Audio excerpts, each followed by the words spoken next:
नमस्कार विद्यार्थी मित्रांनो, रिव्हिजन सिम्प्लिफाईड या यूट्यूब चॅनलमध्ये आपले सहर्ष स्वागत आहे. आपण येणाऱ्या कंबाईनसाठी एक रिव्हिजन सिरीज चालू केलेली आहे. त्यातले आजचे लेक्चर आहे पंडित रमाबाई यांच्याबद्दल. तर बघूया त्यांची संपूर्ण माहिती. त्यांचा जन्म झाला आहे 30 एप्रिल 1888 मध्ये.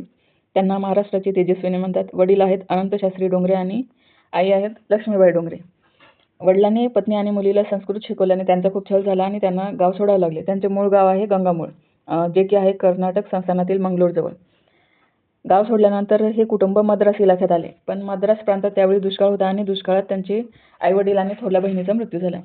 नंतर रमाबाई आणि त्यांचे जे थोरले भाऊ आहेत दोघेही कलकत्ता शहरात आले. तेथे कोलकाता विद्यापीठाने त्यांना पंडित आणि सरस्वती ह्या पदव्या बहाल केल्या. 1880 मध्ये त्यांनी विपिन बिहारीदास मेधावी या बंगाली वकिलांसोबत नोंदणी पद्धतीने विवाह केला.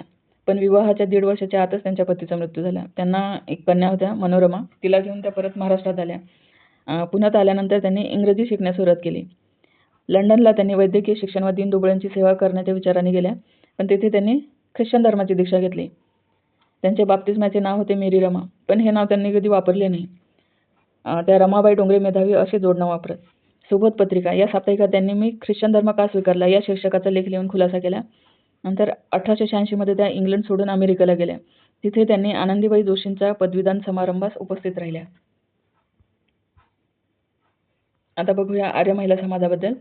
आर्य महिला समाजाची स्थापना कधी झाली तर 30 एप्रिल 1882 पुण्यामध्ये.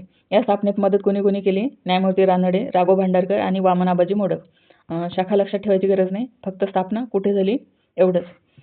नंतर 1882 मध्ये त्यांनी हंटर कमिशन समोर साक्ष दिली. त्या साक्षातील मागण्या बघा. प्राथमिक आणि माध्यमिक शिक्षण सक्तीचे करावे. स्त्रियांना शिक्षणासाठी शिष्यवृत्ती द्याव्यात. स्त्रियांना वैद्यकीय शिक्षण देण्यात यावे. मुलींच्या शाळा तपासण्याचे काम स्त्री इन्स्पेक्टरनेच करावे. मुलींच्या शाळेतील शिक्षकांना जास्त पगार देण्यात यावा. ठीक आहे.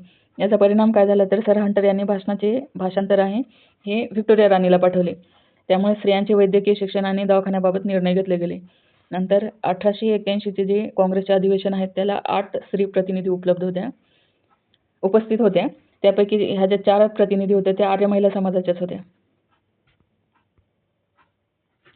आता बघूया रमाबाई असोसिएशनबद्दल. हिंदुस्थानातील बालविधवांबद्दल अमेरिकेतील स्त्री पुरुषांमध्ये खूप सहानुभूती होती. त्यामुळे 1887 मध्ये रमाबाई असोसिएशन ही संस्था त्यांनी स्थापन केली. पण ती बंद होऊन नंतर मग अमेरिकन रमाबाई असोसिएशन ही संस्था स्थापन झाली. ही संस्था केडगावमधील शारदा सदन या संस्थेशी निगडीत होती. नंतर 1888 मध्ये पश्चिम अमेरिकेतील लोकांनी Ramabai association of Pacific coast ही संस्था स्थापन केली आणि त्यांच्या कार्यास हातभार लावला. आता बघूया शारदा सदन. 11 मार्च 1889 मध्ये मुंबई येथे विल्सन कॉलेजजवळ शारदा सदन त्यांनी स्थापन केले. यातली पहिली मुलगी कोण होती तर शारदा गद्रे आणि इथंच नावावरून या संस्थेला शारदा सदन नाव देण्यात आले. पहिली बालविधवा विद्यार्थिनी आनंदीबाई कर्वे. ॲक्च्युली ह्या गुदूबाई कर्वे आहेत ज्यांचा विवाह महर्षी कर्वे यांच्याशी झाला होता आणि हे आनंदीबाई कर्वे हे त्यांचं विवाहानंतरचं नाव आहे. शारदा सदनचं सल्लागार मंडळ कोण आहे तर न्यायमूर्ती रानडे, डॉक्टर राघव भांडारकर, न्यायमूर्ती के टी तेलंग आणि कृष्णाजी नुलकर.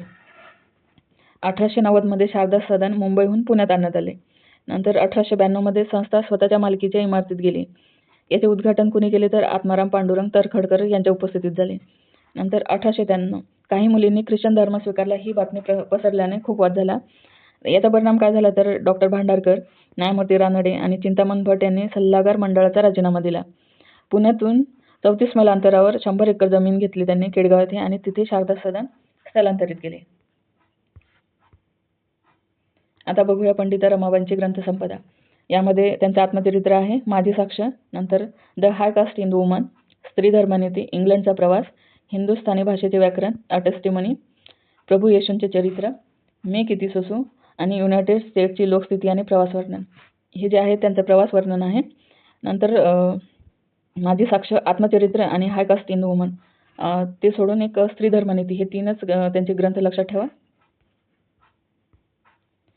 आता बघूया रमाबाई यांनी सुरू केलेल्या संस्था. एक आहे कृपा सदन, हे चालू केलं त्यांनी पतित स्त्रियांसाठी. नंतर आहे बातमी सदन, हे चालू केलं त्यांनी अंधांसाठी. महाराष्ट्रातील अंधांसाठी निघालेली ही पहिली शाळा. ही महाराष्ट्रातीलच नाही तर भारतातील अंधांसाठी निघालेली पहिली शाळा होती. नंतर शारदा सदन हे होतं बालविधवांसाठी. नंतर सदानंद सदन अनाथ बालकांसाठी. मुक्ती सदन ख्रिस्ती धर्माचा प्रसार करण्यासाठी त्याची स्थापना केली होती.